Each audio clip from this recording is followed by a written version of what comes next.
Me llamo Evelia Ramírez. Tengo 62 años. He vivido en la misma casita en la colonia Roma, en la Ciudad de México, más de 30 años, los suficientes para conocer de memoria cada crujido, cada corriente de aire y cada sombra. Pero en las últimas semanas algo dentro de mi propia casa se había movido, casi sin que me diera cuenta al principio, como cuando un cuadro se cuelga chueco. Me repetía que no era nada. Siempre he sido la que se preocupa de más. Leticia, mi hija, ya no pasaba tan seguido. Cuando venía, se le veían los ojos hundidos, como si no durmiera. Sonreía rápido, pero no de corazón. Marcos contestaba casi todas mis preguntas por ella, con la mano en su espalda, apurándola hacia la puerta como si tuvieran prisa por algo que no me contaban. Yo trataba de darles su espacio. Me repetía que ya eran grandes, casados, armando su propia vida. Aún así, había cosas que no podía ignorar. Una tarde llegué a su casa con un termo de mole de olla que a Leticia le encantaba de niña. Marcos abrió apenas lo suficiente para tapar el pasillo con su cuerpo. Dijo que Leticia estaba descansando. Habló amable, pero sus ojos se iban más allá de mí, escaneando la calle como quien busca testigos. Cuando le pasé el termo, vi una mancha de ceniza en su muñeca, como si hubiera estado quemando algo. Escondió la mano detrás de la pierna antes de que pudiera decir: «Esta boca es mía». Otra vez caí de sorpresa y escuché sus voces a través de la ventana. No se entendían las palabras, solo el ritmo cortante y bajo de una discusión que se controla, que se guarda, que se traga para que no salga. Cuando abrieron, Leticia tenía los ojos brillosos y demasiado calientes, como cuando alguien acaba de llorar pero se hace el fuerte. Mi propia casa también empezó a sentirse extraña. Una noche olía a papel quemado saliendo por las rejillas cuando yo sabía que los dos estaban fuera. Encontré el correo acomodado distinto a como lo dejé. Los sobres al revés. La puerta del cuartito del fondo, el antiguo cuarto de Leticia, aparecía con llave. Aunque nadie tenía por qué entrar ahí, intenté hacerme la desentendida. Quería creer que eran tonterías explicables. Pero el miedo tiene su manera de meterse en el cuerpo antes de que la cabeza lo entienda. Se me acomodó justo debajo de las costillas, una presión calladita, esperando. La noche en que ya no pude más, me quedé parada en la sala con las llaves del coche en la mano sin saber por qué. Algo dentro de mí ya había decidido lo que venía sin consultarme. Y esa decisión me iba a sacar por mi propia puerta rumbo a una verdad que todavía no estaba lista para ver. Al día siguiente desperté antes que el sol, con la misma opresión debajo de las costillas. Me paré en el pasillo, mirando la puerta cerrada con llave del cuartito, y algo dentro de mí se acomodó. No tranquilo, no seguro, simplemente decidido. Fui al cuarto. Saqué del closet un maletín viejo de fin de semana y empecé a meter ropa que no pensaba usar. Cuando llamó Leticia, su voz sonaba demasiado alegre. «Mamá, ¿todo bien? Me voy a Querétaro unos días», dije, controlando la respiración. Un cambio de aire. Hubo una pausa justo lo suficiente larga para notar la sorpresa. «No me habías dicho». «Lo decidí hoy en la mañana». En el silencio que siguió, sentí cómo elegía qué decir. «Pues, que te la pases bonito», dijo al fin.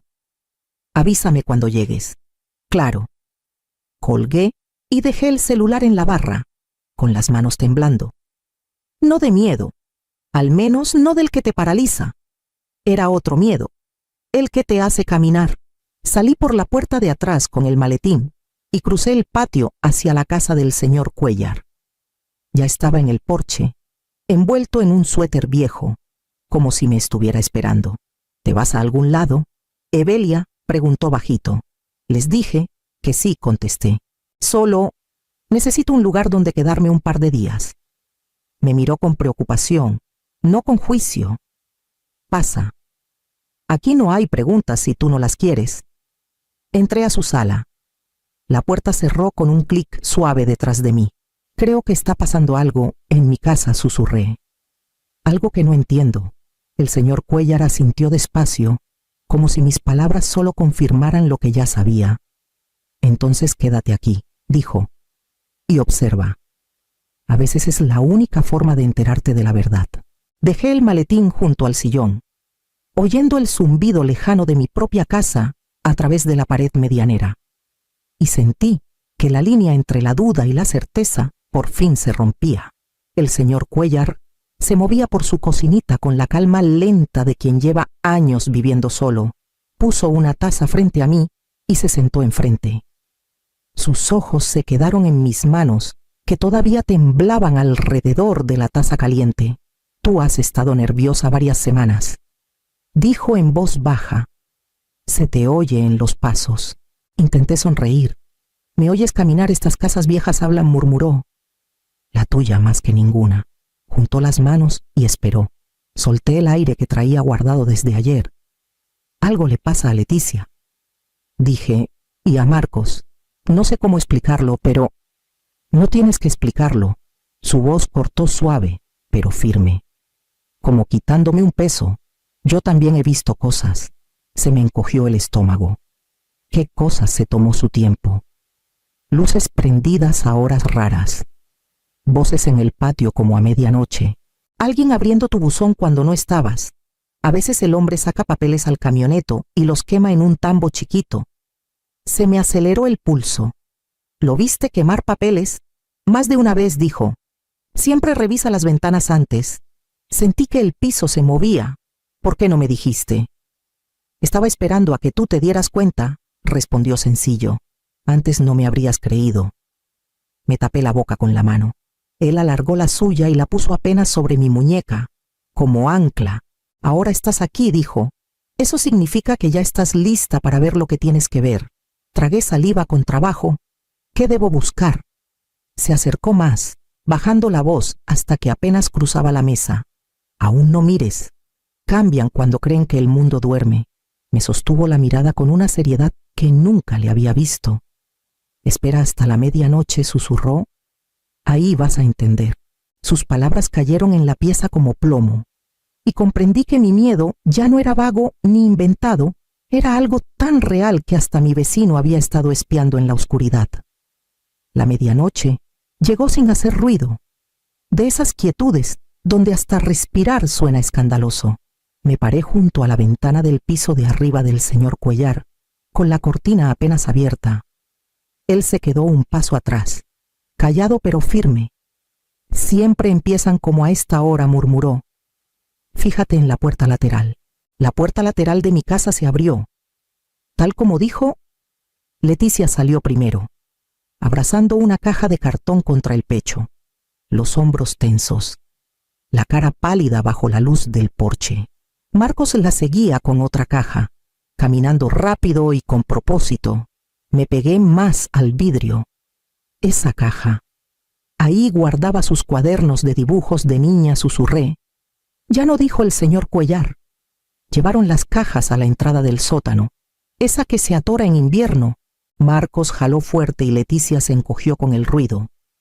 Cuando desaparecieron abajo, sentí los latidos en los oídos. Un minuto después, Marcos salió solo. Miró a ambos lados antes de cruzar al patio trasero. De atrás del cobertizo sacó un tambo metálico pequeño, de esos para quemar maleza. Lo puso en el suelo. Echó algo adentro y prendió un cerillo. La llama subió rapidísimo. Leticia volvió al patio con un sobre en la mano. Hasta desde aquí reconocí cómo lo sostenía como si fuera frágil, como si importara. Marcos le hizo seña de que se lo diera. Ella dudó. Él le tomó la muñeca, no brusco pero firme, hasta que soltó. Luego rompió el sobre. Sacó varios papeles y los echó al fuego. Los bordes se encogieron al instante. Jadeé. Parece una forma médica, dije. La esquina de arriba, esas líneas azules, así las imprime mi clínica. El señor Cuéllar no contestó. Solo seguía viendo arder los papeles. Cuando Marcos regresó al sótano con el sobre vacío, Leticia se quedó afuera. Dio vueltas en un círculo pequeño, frotándose los brazos, negando con la cabeza.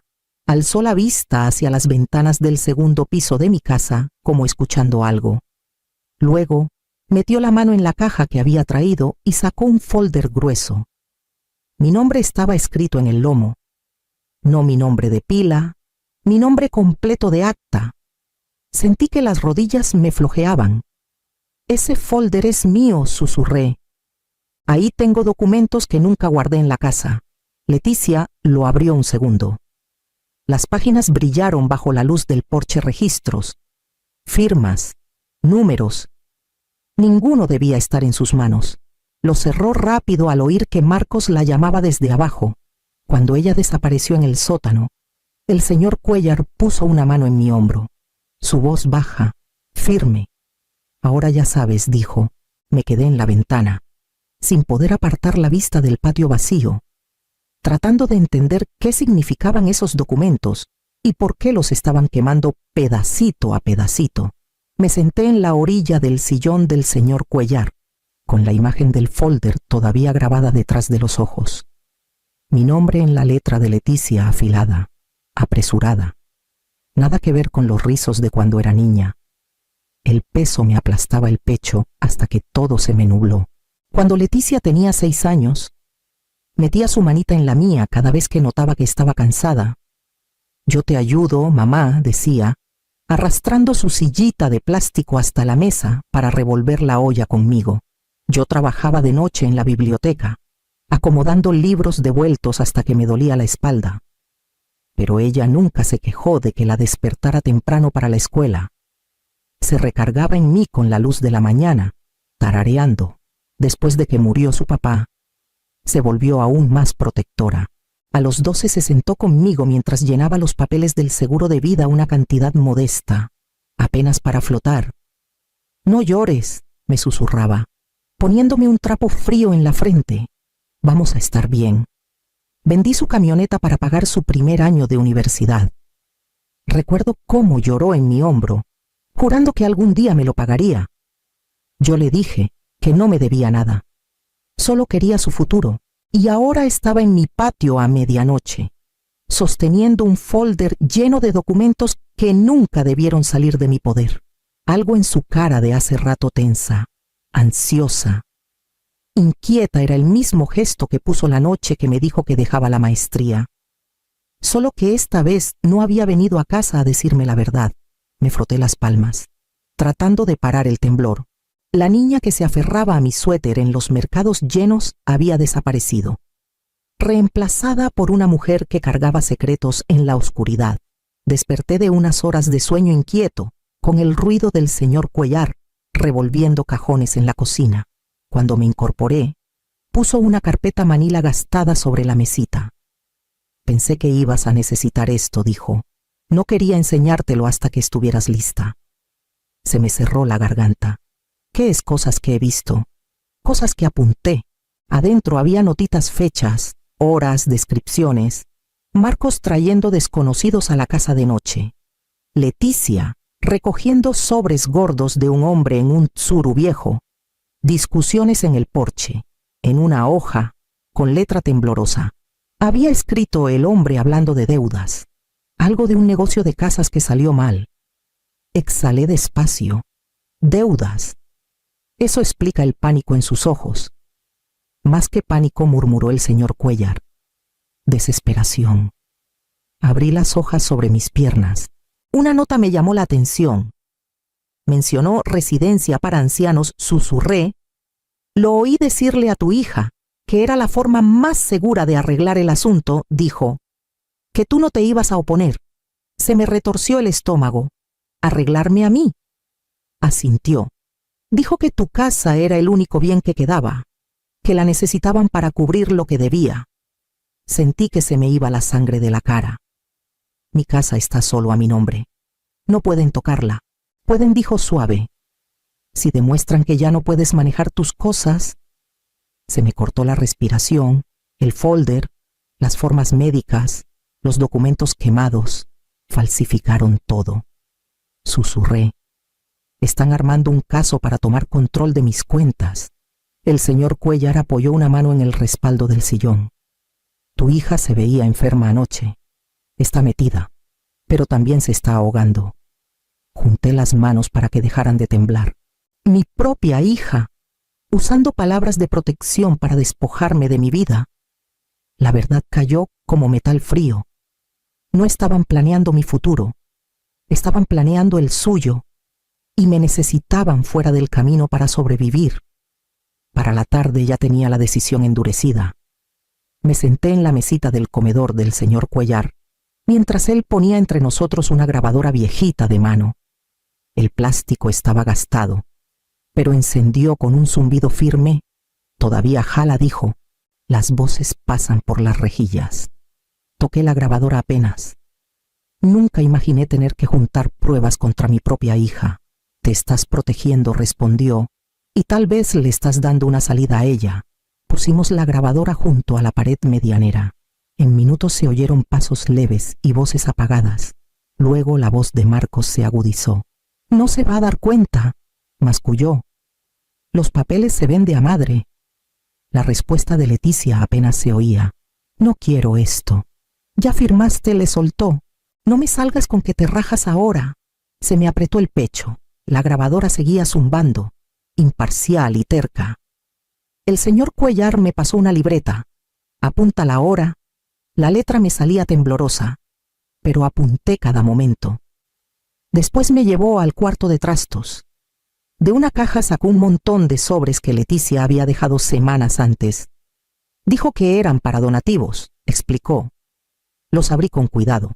Adentro había fotocopias de mis historiales médicos, estados de cuenta y una solicitud de tutela a medio llenar. Se me entrecortó la respiración. ¿Ella trajo esto aquí? Estaba asustada, dijo bajito, y atrapada. Apreté los papeles contra mis rodillas, calmando el temblor de las manos. El miedo no se había ido, solo había girado, señalándome lo que tenía que hacer ahora. A la mañana siguiente, ya sabía que no podía seguir en las sombras sin alguien que entendiera las leyes. Llamé a una abogada especialista en adultos mayores, cuyo número me había dado una excompañera jubilada. Se llamaba Marisa Doyle y aceptó verme en menos de una hora. Cuando llegué a su oficina pequeña en el centro, me miró a la cara antes de hablar. Tienes cara de quien ha cargado un secreto demasiado pesado para una sola persona. Así es, dije. La voz me salió más delgada de lo que esperaba. Puse sobre su escritorio las copias, las formas falsificadas, los historiales médicos, la solicitud de tutela a medias. La cara de Marisa se endureció con cada hoja. ¿Cuánto tiempo lleva esto? Semanas, contesté. Tal vez más. No quería creerlo. Asintió una sola vez, decidida. Podemos pararlo. Hoy mismo. Su seguridad me estabilizó como nada lo había hecho. Me explicó paso a paso congelar mis cuentas, asegurar la escritura de la casa, presentar denuncia por documentos médicos falsos y documentar cada conversación escuchada. No pueden tomar control de nada sin probar incapacidad, dijo. Y tú estás aquí sentada, perfectamente consciente y pidiendo ayuda. Eso ya te protege. El alivio me tembló por dentro. Gracias, susurré. Marisa se inclinó hacia adelante. Ya no estás sola, Evelia. Lo que hayan planeado, lo vamos a enfrentar de frente.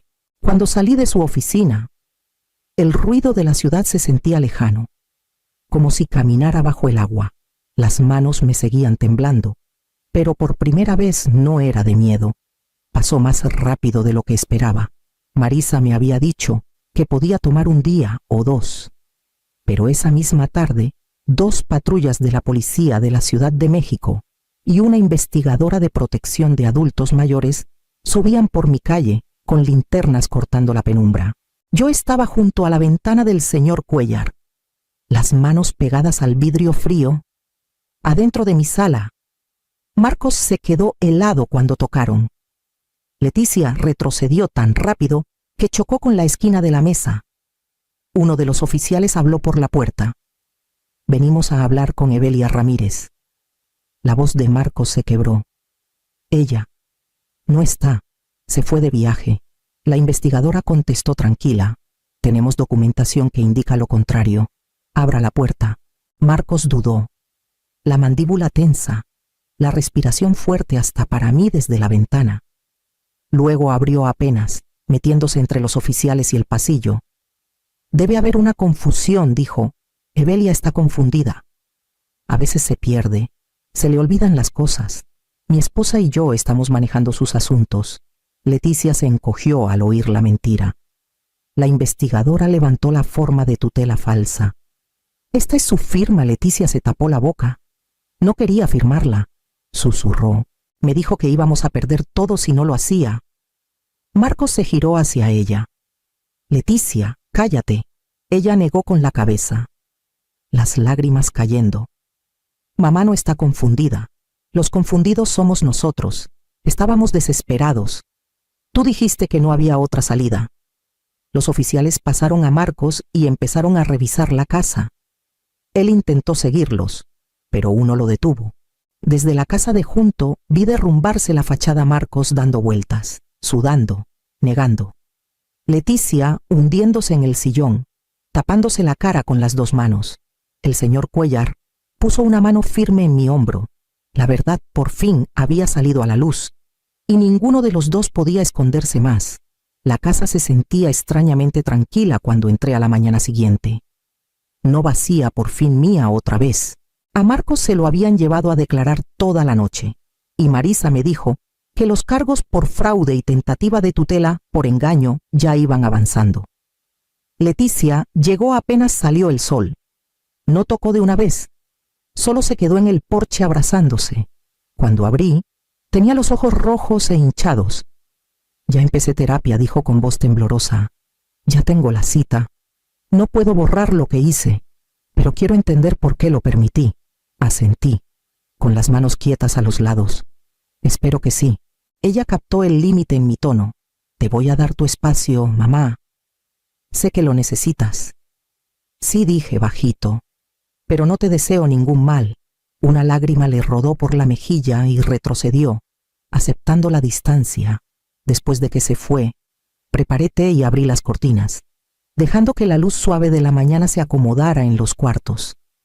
Me moví despacio, tocando cada superficie como quien vuelve a reconocer una vida que casi pierde. El señor Cuéllar llamó para ver cómo estaba. Marisa me mandó un mensaje recordándome que ella se encargaba del resto del trámite, por primera vez en semanas. Respiré parejo, me senté junto a la ventana, con las manos alrededor de la taza, y dejé que la calma se juntara a mi alrededor firme, tibia, ganada.